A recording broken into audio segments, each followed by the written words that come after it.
unit, actual unit ng Casara 22 square meters. So pagpasok natin, may open space dito para sa nasabi ng paano natin gagawin. Pwede lagyan ng shoes,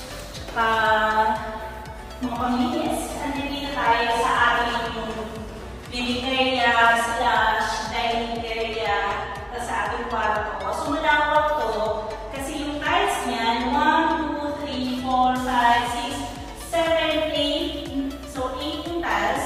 So mga 9 na kasi malawak na ano yan, meron pa sa gilid. Tapos dito, yung view niya, facing tayo ng Antipolo area.